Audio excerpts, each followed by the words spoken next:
बाल्यावस्था एवं उसका विकास विषय में आज हम विकास की अवस्थाएं, इन स्टेजेस ऑफ डेवलपमेंट और मानव विकास को प्रभावित करने वाले तत्व यानी factors influencing growth and development के बारे में जानेंगे। तो सबसे पहले हम मानव विकास को प्रभावित करने वाले तत्वों के बारे में जान लें, उसके बाद विकास की अवस्थाओं के बारे में जानेंगे। तो मानव विकास क्रम को प्रभावित करने वाले अनेक तत्व होते हैं। पहला है वंशानुक्रम यानी हेरिडिटी।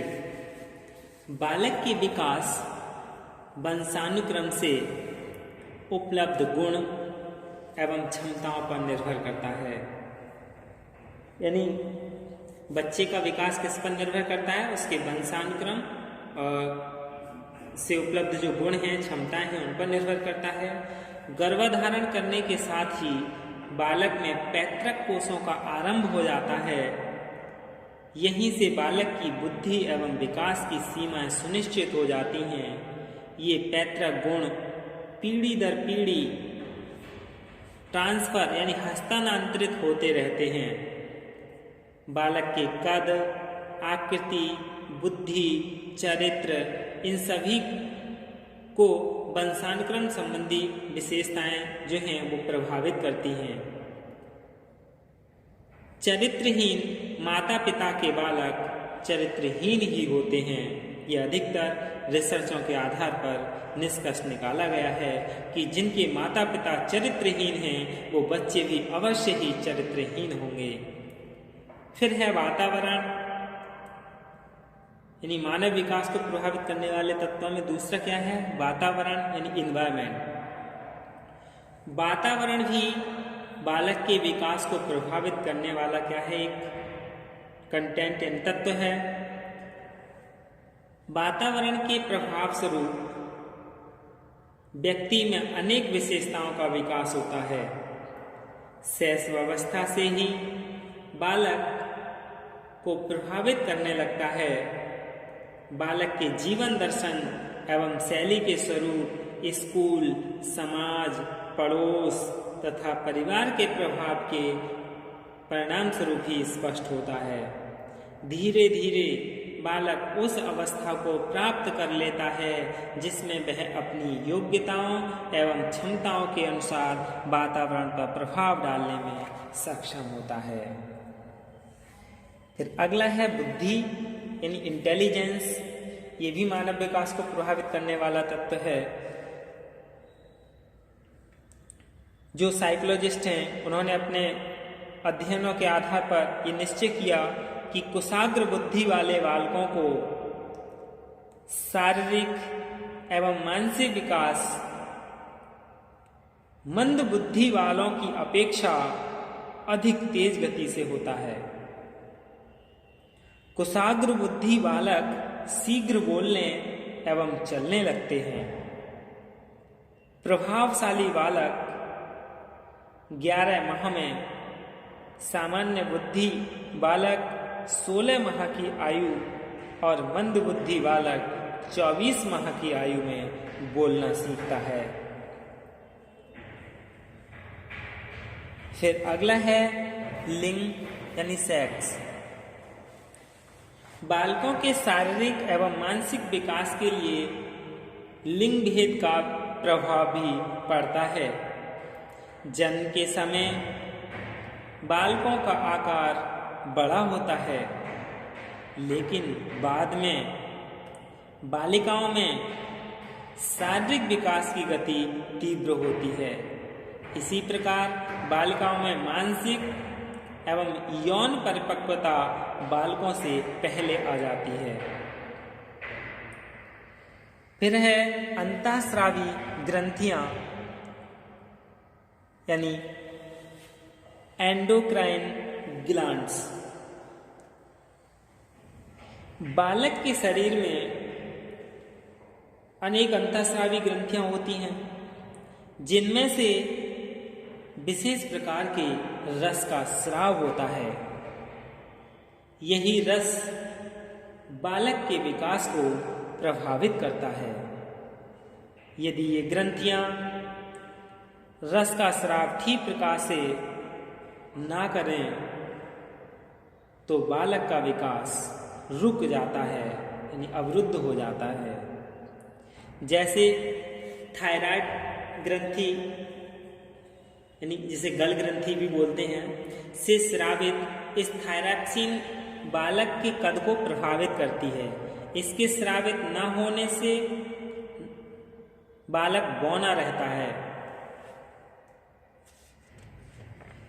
फिर है जन्म क्रम, यानी बर्थ ऑर्डर। इसका भी बालक यानी मनुष्य के विकास पर प्रभाव पड़ता है। बर्थ ऑर्डर से बालक के विकास पर परिवार में जन्म क्रम पर प्रभाव भी पड़ता है। अध्ययनों से यह पता चला है कि परिवार में जन्म लेने वाले प्रथम बालक की अपेक्षा दूसरे तीसरे बालक का विकास तेज गति से होता है। इसका कारण क्या है कि बाद के बालक अपने से पूर्व जन्मे बालकों से अनुकरण द्वारा अनेक बातें शीघ्र सीख लेते हैं। और ये रिसर्च जैसे आप खुद समझ सकते हैं, स्वामी विवेकानंद कई नंबर के थे, अटल बिहारी वाजपेयी 5वें 6ठे नंबर के थे, APJ अब्दुल कलाम या और जितने भी महापुरुष हैं उन सभी का जन्म यानी जो चौथे 5वें क्रम में हुआ था, उनका बुद्धि का विकास बहुत तीव्र गति से हुआ था। फिर है भयंकर रोग एवं चोट, सीरियस डिसीज एंड इंजीरियस।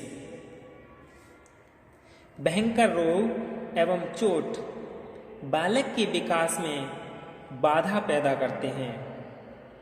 लंबी बीमारियों के कारण बालक का शारीरिक विकास अवरुद्ध हो जाता है। इसी प्रकार बालक के सिर पर भारी चोट लगने से विकास में बाधा पहुंचती है।